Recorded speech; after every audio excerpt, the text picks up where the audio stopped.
Good morning. I'm Jay Lieber from Houston, Texas. Mr. Buffett, since I'm older than you and maybe even as old or older than Charlie, I feel like I can ask this question. And I'll ask it as delicately as possible. When the time comes that you, I, and Charlie have gone to that big stock market in the sky, I understand that you planned, or at least I have read, that you plan to give the bulk of your Berkshire Hathaway stock to your charitable foundation, along with your 30% of the votes of the company. If this is correct, and if it's not correct, this question is moot.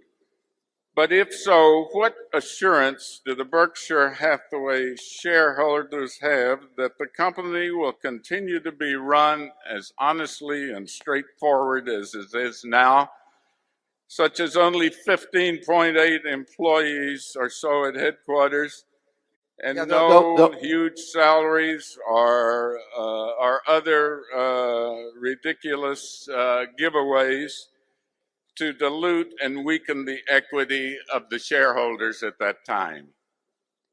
Well, for a short while, that'll only be 14.8, actually. But it's a good question, and a very good question.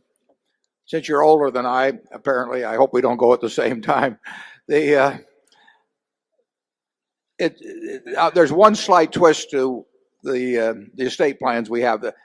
If I die first, all of my Berkshire goes to my wife, and if we died simultaneously, it would all go to the foundation. But all of the stock will end up in the foundation. In fact, if I died first, she might put my stock in the foundation before her death, but that would be up to her. But it will end up in the foundation, all of the stock. As you mentioned, it has 30-odd% of the votes, although under the tax law, once it's in the foundation, within 5 years, it would have to convert to B, some of it, or it would have to get down to 20% of the vote. That's required under foundation law. In terms of how it would be run in the future, I think it has a far better chance than any company, any major company I know in the country, of maintaining the culture, because it will have people running it who have grown up in the culture.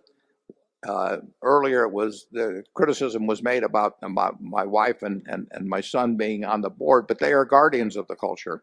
They're not there to profit themselves. They're there to profit as the other shareholders profit, but also to keep the company in the same way as previously. One great example of that, of course, has been at Walmart, where when Sam Walton died, not too dissimilar amount of stock was left among the family, and essentially the Walton family has, in my opinion, done a magnificent job, not only of selecting successors to run the place, but having successors who, if anything, reinforce the culture of Walmart. And it's been an enormously successful arrangement. The Waltons are there in case anything goes wrong to make a change if needed, but they're not there to run the business. And that's exactly the pattern that we hope to have at Berkshire, and I think we have it. I think I can't give you 100% guarantee, but I would far rather bet on the integrity of the family that succeeds me, plus the managers that succeed me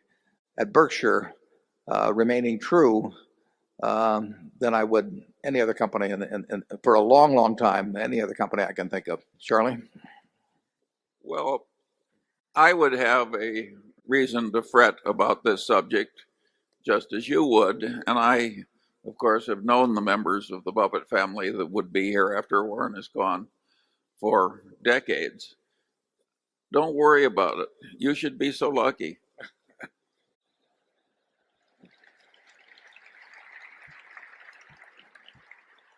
It's a question we don't wish to have an instant answer for, though, however.